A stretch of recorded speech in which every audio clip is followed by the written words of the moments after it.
título del foro es Estrategia Industrial para Colombia en homenaje al doctor Poveda Ramos, que está aquí con nosotros y que se ha desplazado para participar en él. Tenemos dos sesiones, una hoy entre las 9 y la 1 y las 12:30, y tenemos otra sesión mañana. Entonces, sin preámbulos, vamos a iniciar la de hoy. Tendremos primero una presentación del foro que va a ser el doctor Julio Silva Colmenares, presidente de la academia, y después tendremos una presentación que va a hacer Hernán Jaramillo, decano de la Facultad de Economía de la Universidad del Rosario. Más adelante, inmediatamente, comenzaremos el foro con los participantes que están aquí. Entonces tiene la palabra el doctor Silva.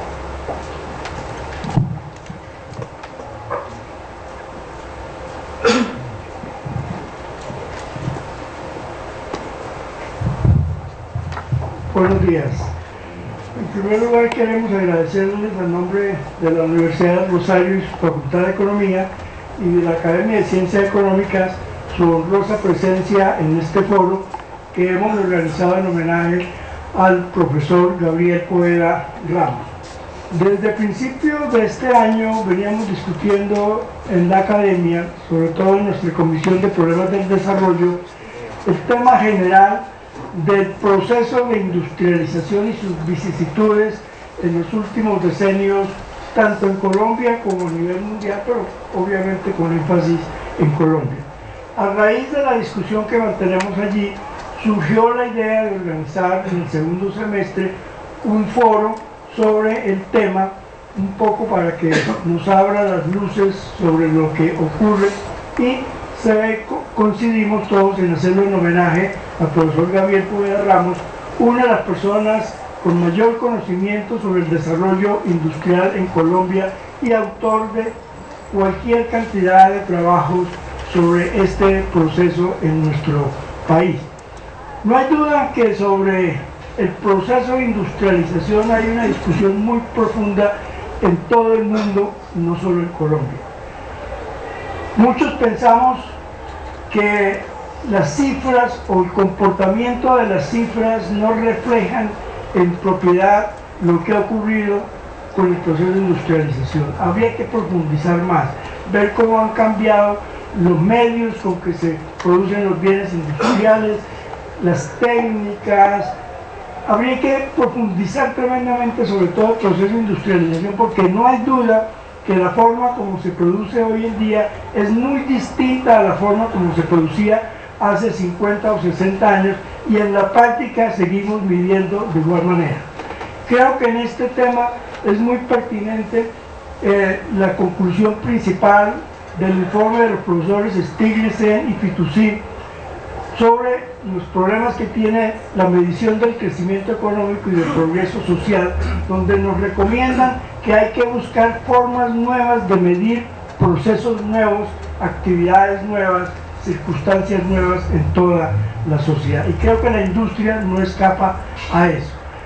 La pérdida de peso de la industria en el Producto Interno Bruto puede indicar fenómenos muy distintos a lo que pueden estar pensando algunos. Pero eso es lo que vamos a discutir en todo el curso del foro. Para nosotros de verdad ha sido muy honroso hacer este foro en homenaje al profesor Gabriel Poveda Ramos, una persona que ha estudiado en instituciones como la Universidad Pontificia Bolivariana, la Universidad del Valle, la Universidad Nacional de Colombia, en el INTAL, el Instituto para la Integración de América Latina en Buenos Aires, donde también fue asesor, tiene un magíster en matemáticas aplicadas, es decir, tiene un paso muy profundo por el sistema de formación profesional nuestra y científica, y a su vez es miembro de muchas organizaciones científicas, entre ellas miembro de número de la Academia Antioqueña de Historia, miembro correspondiente de la Academia Colombiana de Ciencias Exactas, Físicas y Naturales, y miembro correspondiente de la Academia Colombiana de Historia. Como es natural, miembro fundador de número de nuestra academia. Ha enseñado en diversas universidades en distintas partes de Colombia. También tiene una experiencia profesional muy amplia, comenzando por su vinculación a la ANDI por allá en los años 70, y tiene cerca de 100 publicaciones sobre estos temas y otros, incluyendo la última, quiero que sea la última, 100 años de la ingeniería antioqueña, que publicó el año pasado bajo el auspicio de la Sociedad Antioqueña de Ingenieros y Arquitectos. Creo que eso es lo que podría presentar del profesor Poveda, reiterando que para nosotros es un gran orgullo contar con la presencia de él hoy y rendirle este homenaje. Muchas gracias.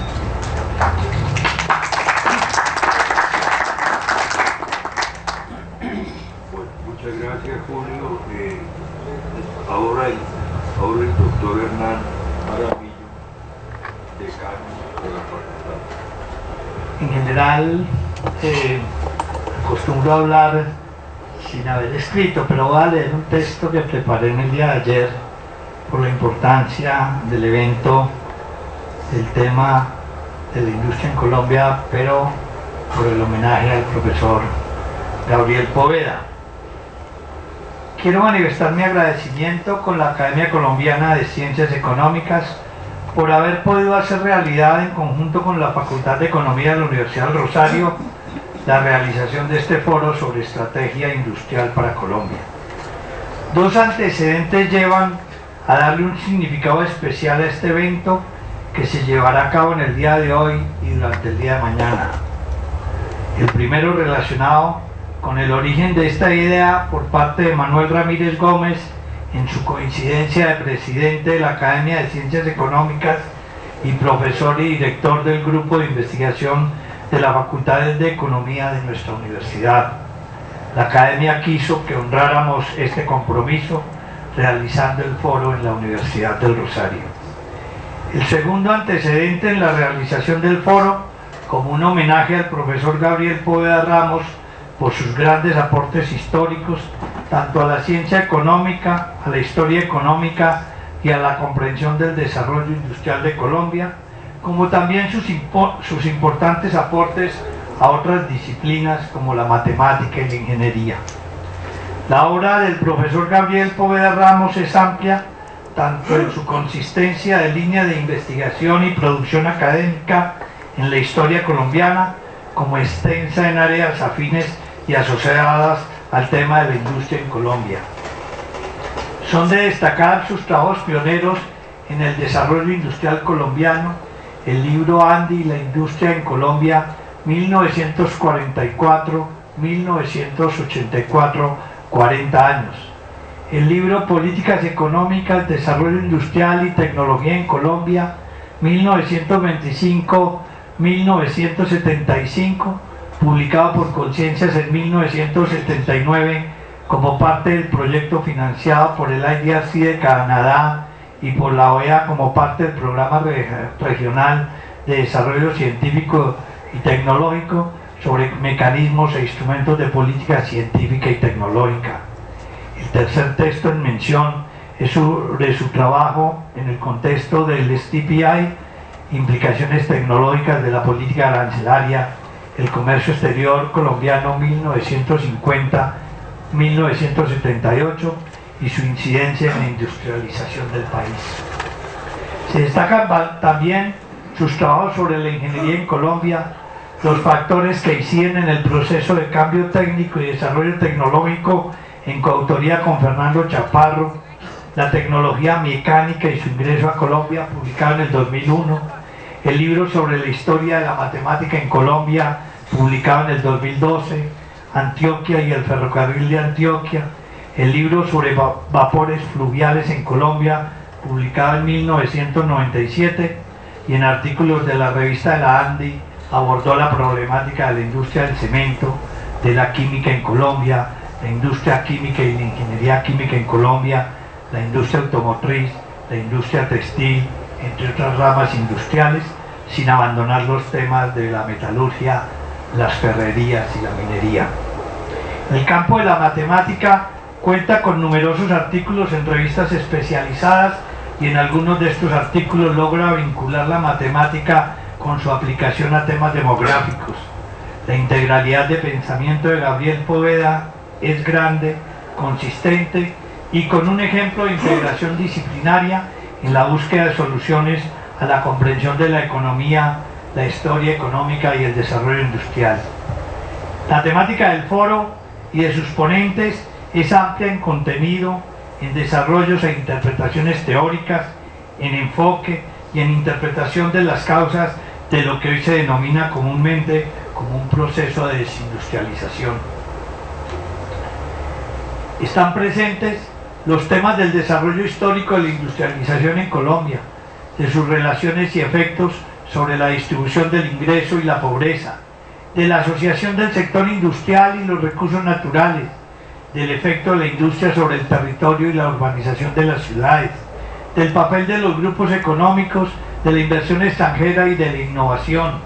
Y en este campo de la innovación deberá mantenerse abierta la discusión de la consistencia o inconsistencia de dinámicas entre pensamiento, políticas públicas e instrumentos de política en un contexto de visión de mediano y largo plazo, de buenas prácticas de política pública y sin el reduccionismo de falsos dilemas entre investigación, conocimiento, innovación, competitividad.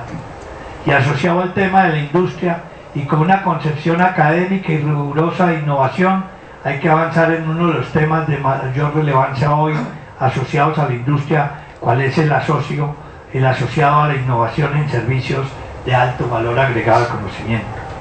Finalmente, y con la certeza de que estará en la argumentación de los ponentes, sí quisiera llamar la atención de una deuda que nos queda pendiente para un nuevo foro y para profundizar: el papel del comercio exterior en el desarrollo industrial o en su desindustrialización. ¿Será que se puede asociar de forma directa el cambio de modelo de desarrollo del país en los 90 con el resultado del proceso de desindustrialización que hoy se menciona en algunos de los ámbitos académicos y de los estudiosos del tema? Indico este tema como la deuda para una próxima reunión en cuanto a tener un panel específico sobre el papel del comercio exterior en la política industrial del país.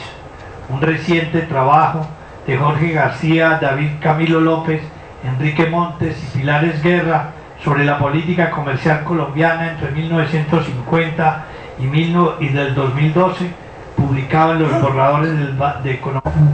He escrito un artículo, un documento sobre un tema que yo he llamado el ascenso, la presencia y el colapso de la industrialización colombiana.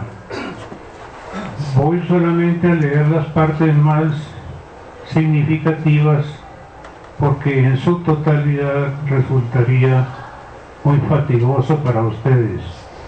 Pero dejo en la secretaría de nuestra academia una copia del texto completo para que quienes quieran conocerlo puedan acercarse a doña María Teresa, nuestra amable funcionaria de la academia, que ella les suministrará copias del documento completo a que me refiero.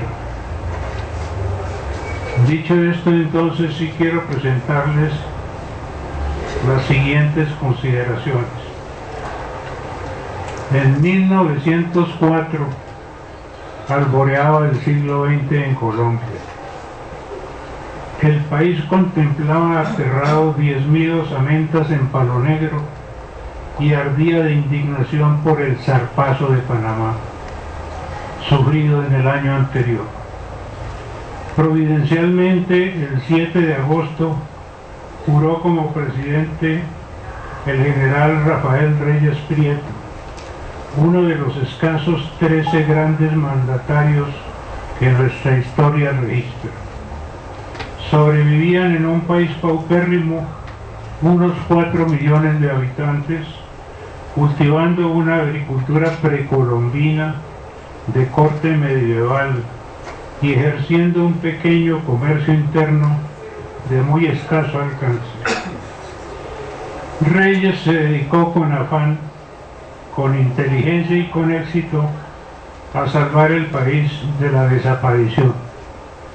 Creó una moneda nueva, el peso colombiano, equiparado con el dólar. Fundó el Ministerio de Obras Públicas que gobiernos recientes desastrosamente destruyeron. Subsidió nuevas fábricas, inició la construcción de carreteras, reemprendió la construcción de ferrocarriles y construyó 350 kilómetros de carrileras. Creó un banco central, pronóstico del Banco de la República que hoy tenemos. Con esmeraldas y con oro antioqueño pagó la mayoría de la deuda externa. Su política pre-keynesiana alentó la fundación y el crecimiento de nuevas fábricas. Algunas de ellas las recuerdan los historiadores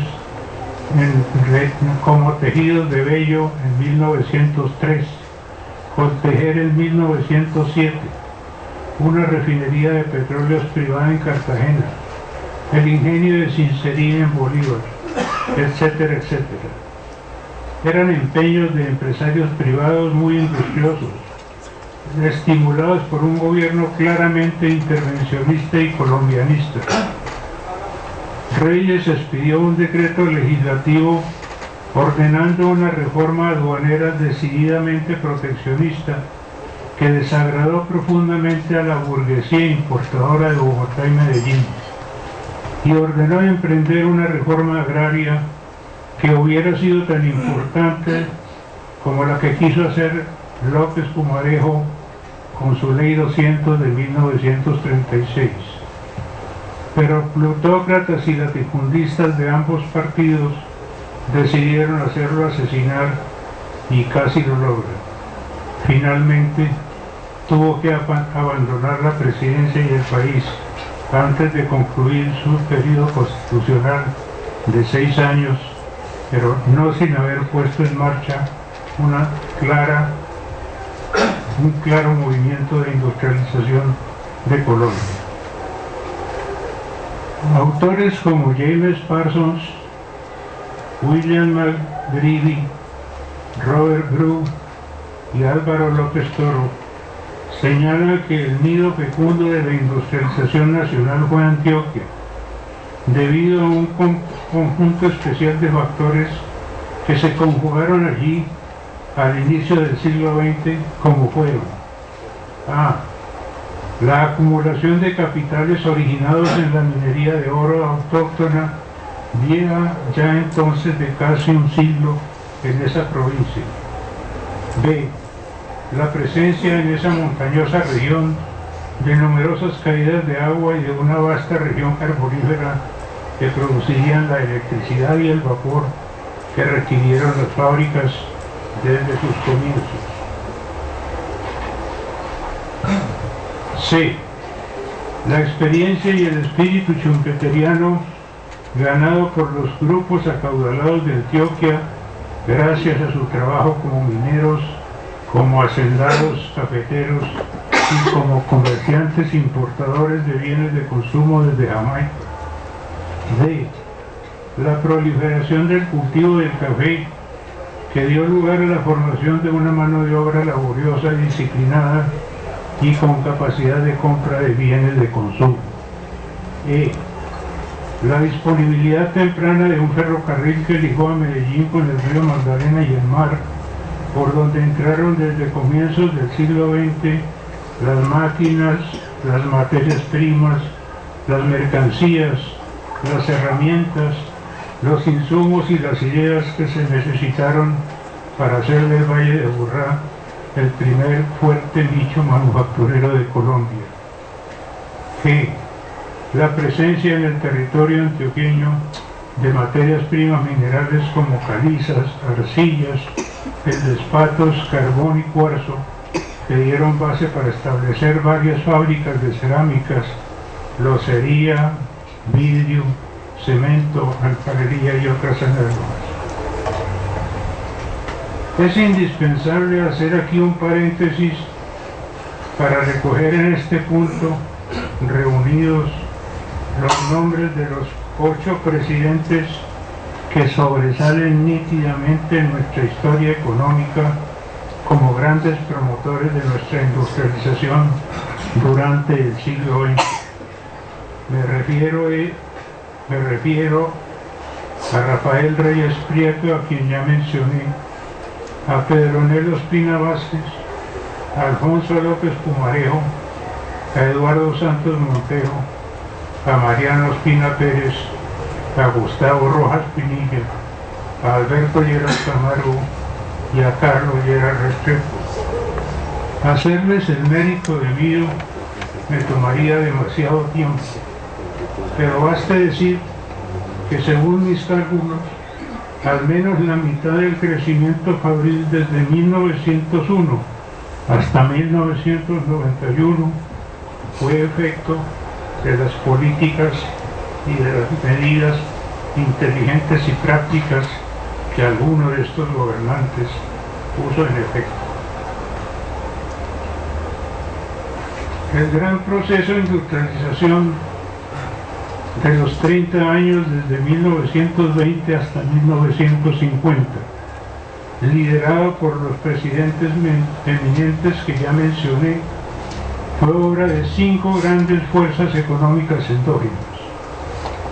El crecimiento de la población, que de 5,8 millones de personas en 1918 pasó a 11,5 millones en 1951, según las cifras censales de aquellas 2 fechas.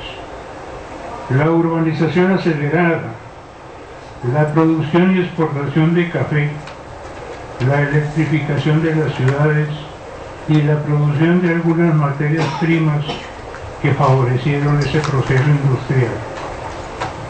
Además, el fenómeno fue favorecido por autosinergias favorables y por epifenómenos como la extensión de la educación básica, el progreso técnico general y la Segunda Guerra Mundial.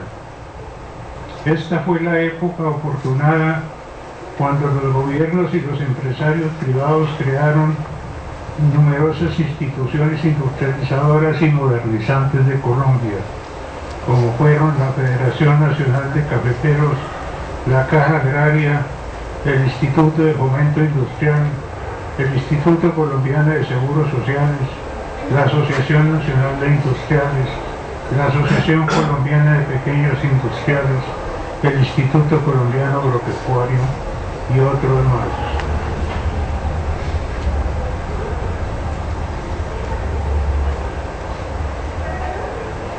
Durante los 40 años que menciono, hicimos pocos errores graves en materia de selección y transferencia de tecnología industrial.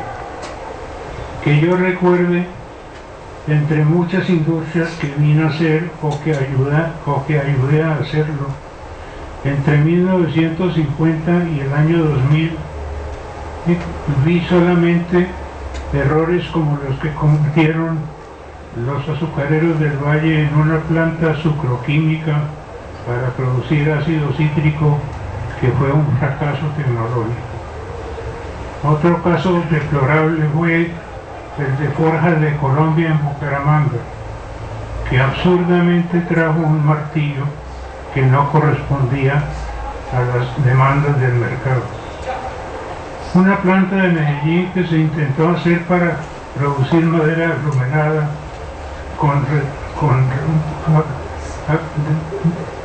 madera aglomerada de chapa de cascarilla de café aglomerada con resina fenólica, se frustró por no haber hecho la investigación experimental y tecnológica previa indispensable. Paz de Río, empresa a la que tantos esfuerzos dedicaron los gobiernos de la economía colombiana, casi desde el principio fue un error tecnológico en varios sentidos. Es doloroso decirlo, pero fue una de las causas de la lentitud y del débil progreso de la siderurgia colombiana.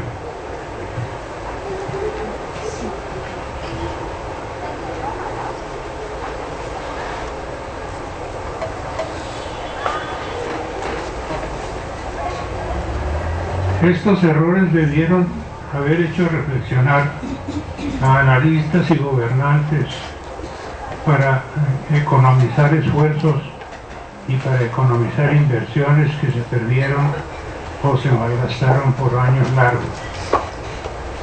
Sin embargo, hay que subrayar que una de nuestras mayores falencias, casi sin excepciones, en esta historia fue la de haber dependido en todos los sectores industriales de tecnologías importadas a muy elevados costos en divisas y contrapuestas a la dotación de factores de producción de Colombia, donde el capital fue siempre escaso, la mano de obra fue siempre abundante y creciente, y los recursos naturales siguen siendo abundantes. En 90 años de historia positiva, nuestros industriales no inventaron ni un solo producto, ni un proceso, ni un mecanismo, ni un insumo, ni un uso nuevo que fuera autónomo, económicamente valioso y de valor universal, a no ser de 2 o 3 excepciones. Pero en el largo plazo, y descontando los errores y las falencias, la industrialización de Colombia le reportó al país numerosos y grandes beneficios, en muchos sentidos. Los más notorios de tales beneficios fueron: primero, el sector industrial nos suministró muchísimos productos y bienes que eran y son indispensables o simplemente necesarios durante largas épocas de severas crisis cambiarias, cuando la escasez de divisas no permitía importarlo. Segundo, las industrias dieron lugar a la incorporación al país de muchas tecnologías, procesos, métodos, conocimientos y demás recursos técnicos nuevos y productivos que luego se difundieron con amplios beneficios a otros sectores económicos como la minería, la agroindustria, la construcción, los ferrocarriles, los transportes terrestres. Tercero, la actividad del sector industrial indujo la creación de numerosas carreras profesionales universitarias y tecnológicas que aquella demandaba, como las ingenierías llamadas mecánica, industrial, química, eléctrica, electrónica, la economía aplicada, la tecnología de alimentos y muchas más. Cuarto, los requerimientos físicos y técnicos de la industria exigieron la tecnificación agronómica y el mejoramiento de calidades y de rendimientos de numerosos productos agrícolas, como el algodón, el trigo, el maíz, el arroz, la soya, etc. Quinto, el trabajo requerido por la industria permitió crear grandes números de empleos directos y de empleos indirectos de alta productividad, que con ocasiones dificultades pudieron hacer frente al caudaloso aumento de población joven que generó la explosión demográfica que vivió el país desde 1950 hasta 1985. El informe Corry, que todos ustedes recuerdan, registró que por cada empleo que generaba la industria en 1951, había otros 7 empleos creados de manera indirecta en otras actividades económicas del país.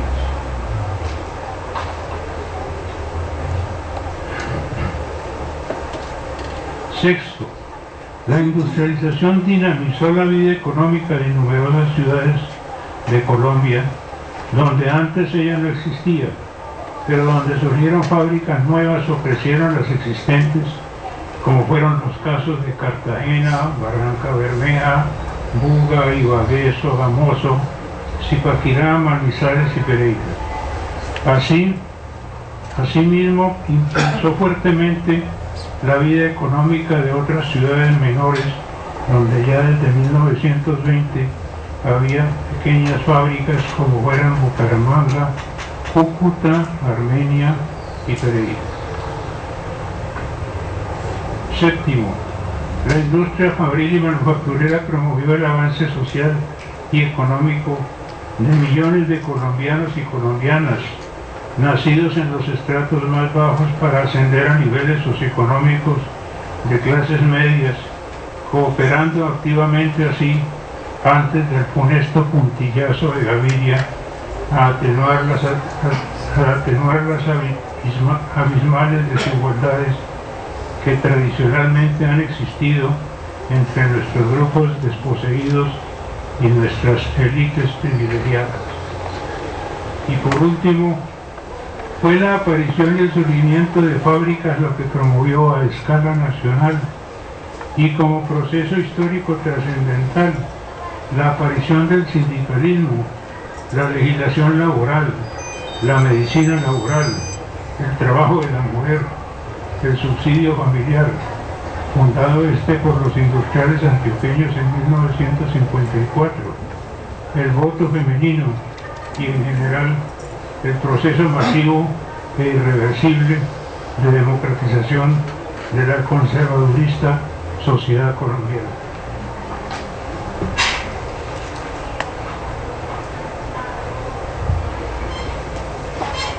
Desde 1991 hasta el fin del siglo se cerraron casi todas las fábricas textiles, muchísimas de calzado y de vestuario, y cantidades de medianas empresas químicas.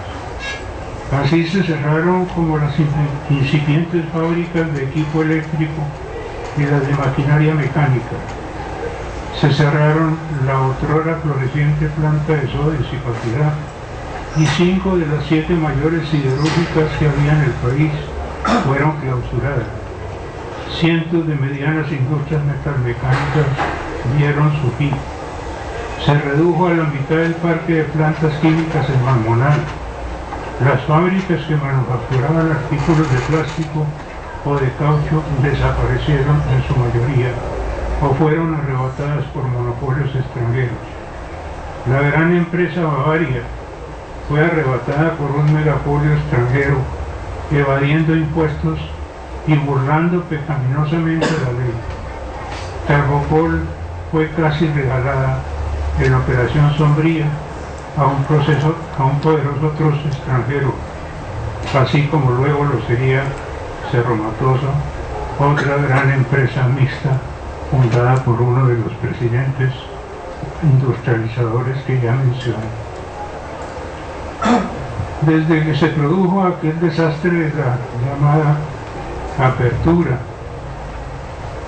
no han cesado de desaparecer fábricas enteras o de convertirse en meras importadoras y distribuidoras de lo que antes producían y de suprimir insumos colombianos para comprar insumos extranjeros con tipos de cambio sobrevaluados.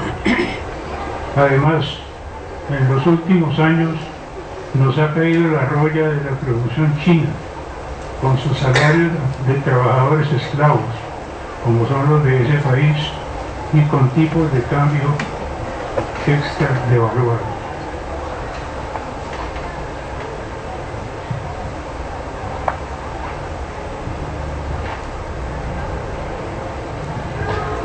Es bueno preguntarnos en qué acertamos cuando trabajamos en años pasados para crear industrias colombianas y hacerlas crecer.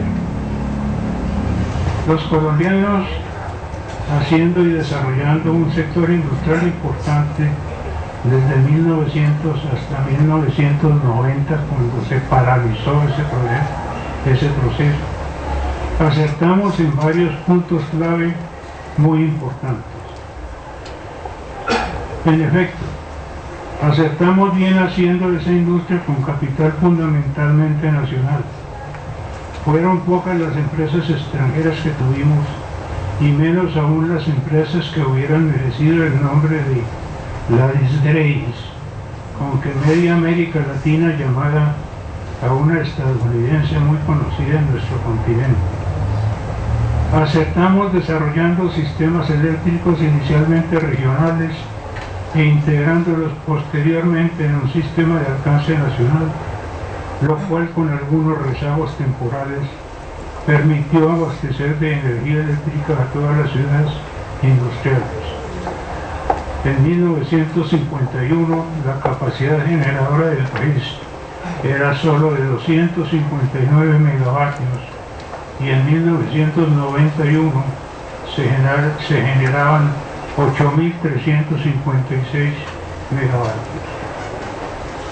Lo hicimos bien cuando transferimos a algunos cultivos industrializables como el algodón, el maíz, la cebada, el café, la caña de azúcar y otros, parte de los notables aumentos de productividad que lograron los sectores industriales consumidores y que fueron a mejorar el nivel de vida de amplias regiones rurales.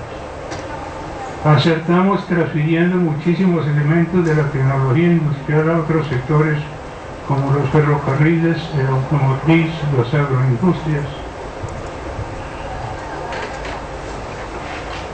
el sector eléctrico, los acueductos, los servicios mecánicos y la minería, con lo cual estos pudieron mantener un buen nivel de productividad y absorber cuotas cuantiosas en mano de obra. Ahora bien, ¿en qué cometimos errores haciendo este desarrollo industrial? Es innegable que sí nos equivocamos en varios aspectos. 1. Erramos en que exportamos siempre muy poco de la producción industrial, debido en parte a que solo muy tardíamente los industriales y los gobiernos dejaron de demandar $1 barato. 2. Fallamos por omisión en que no se hizo control adecuado a algunas fuerzas monopolísticas que formaron oligopolios muy duraderos y severos en sectores como el cemento, el papel, el azúcar y otros alimentos.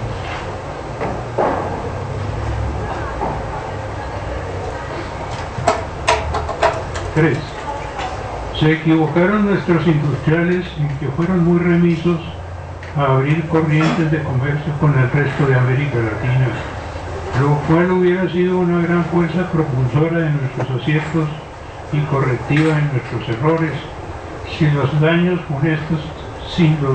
funestos que causó el puntillazo de 1990. Ellos vieron, sin inmutarse, que el gobierno protoneoliberal de 1974 a 1978 torpedeó el magnífico proyecto del Grupo Andino que hubiera sido nuestro mercado común suramericano. Grave falencia fue no haber sido capaces de formar un sector fabril fuerte en la producción de bienes de capital, excepto por algo interesante que se logró en máquinas, herramientas y en equipos eléctricos medianos, pero que pronto fue barrido por la apertura neoliberal. 5. Poco o nada se atendió al tema crucial del tamaño óptimo de plantas al instalar nuevas fábricas. Así se crearon grandes capacidades ociosas por largos periodos con grandes costos de capital en casi todos los renglones industriales. Y por otro lado se hicieron muchísimas plantas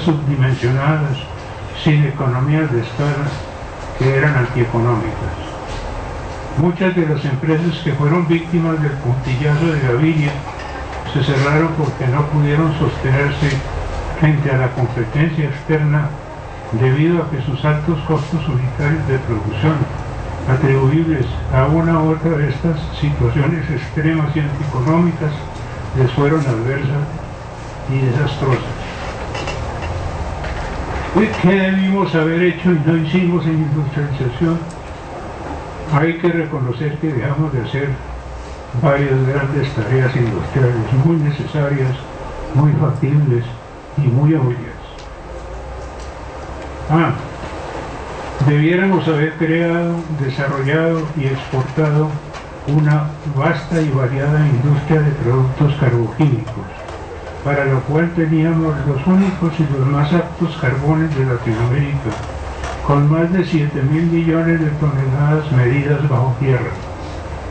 En este sentido, debiéramos haber llegado hasta producir gasolina de carbón, como lo saben hacer en Alemania desde hace 100 años y lo hacen hoy en Sudáfrica.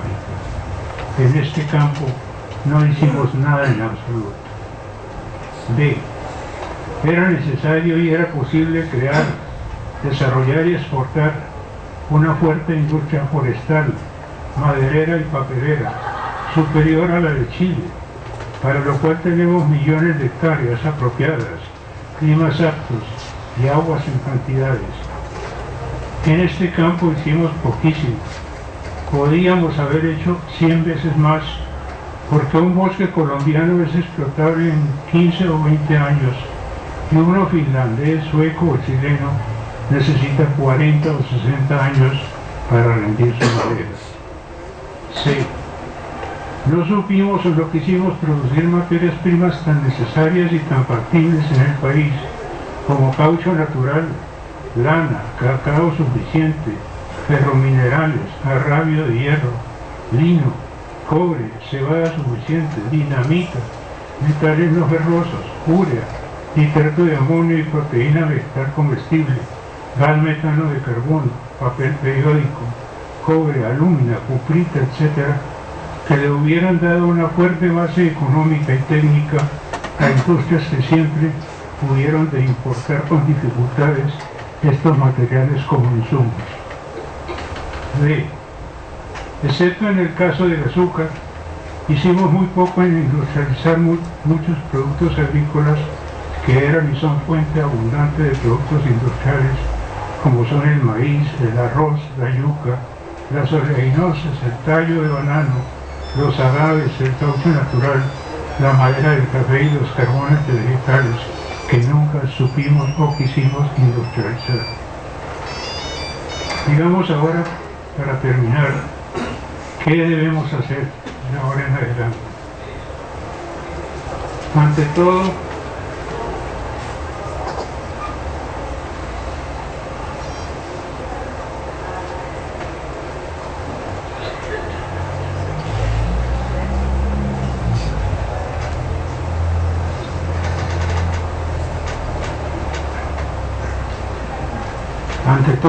es imperioso recuperar cuanto antes y a escala nacional la conciencia colectiva fundamental de que el Estado debe reasumir su obligación ético-política e histórica de ser el primordial promotor de desarrollo económico del país, con 4 grandes objetivos estratégicos e históricos.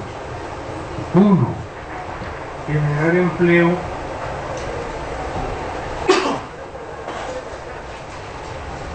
suficiente, bien calificado, bien remunerado y socialmente protegido. 2. Maximizar el aprovechamiento de nuestros recursos naturales vivos y minerales con altos valores agregados, total racionalidad ecológica y económica. 3. Activar a fondo y elevar el nivel científico y tecnológico del país por la vía del desarrollo industrial endógeno. Y 4. Democratizar y universalizar la propiedad empresarial. A corto plazo también hay que emprender cuanto antes 5 tareas correctivas indispensables para problemas que la dogmática fundamentalística neoliberal ha creado, que ésta se niega a resolver o que no sabe cómo hacerlo. A. Revalorizar el tipo de cambio con una tasa estable. Con una tasa estable y confiable. B. Fundar el Ministerio de Industrias dotado con una efectiva capacidad promotora y planificadora. C. Renegociar sin sumisiones vergonzosas 2 o 3 TLC mal hechos. C. Preparar en planeación nacional y en las correspondientes oficinas regionales sendos inventarios de vocación industrial para las 12 regiones provisorias del país. D.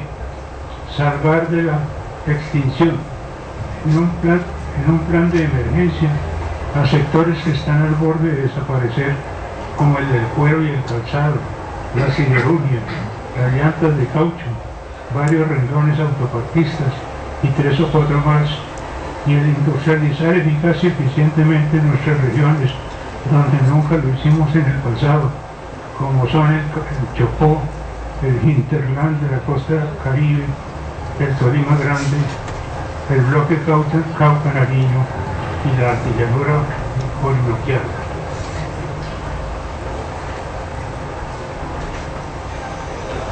Entremos también a fondo, con decisión pero con alta selectividad y fuerte preparación técnica en la construcción de maquinaria y equipo efectivo, equipo electrónico, eléctrico, mecánico, ferroviario, automotriz, textil y de máquinas herramientas, para lo cual tenemos sin duda los ingredientes esenciales que son excelentes ingenieros, buenos diseñadores, manos hábiles y obreros inteligentes.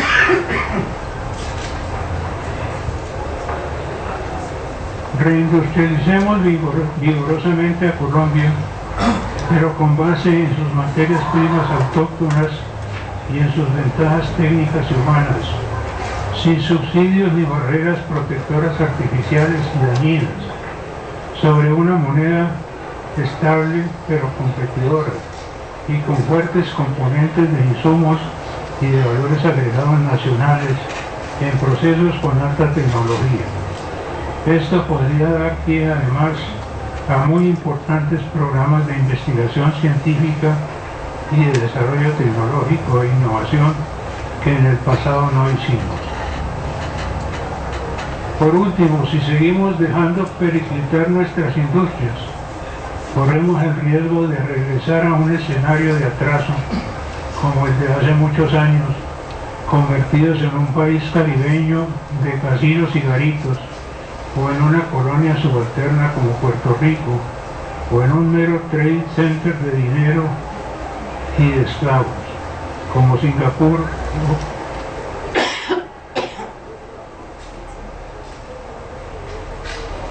Pero si corregimos resueltamente el mal rumbo de hoy y emprendemos una reindustrialización a tono con este siglo que vivimos, nuestros sucesores podrán vivir en un país económicamente pujante, socialmente equitativo, políticamente progresista y civilizadamente en paz. Muchas gracias por su atención.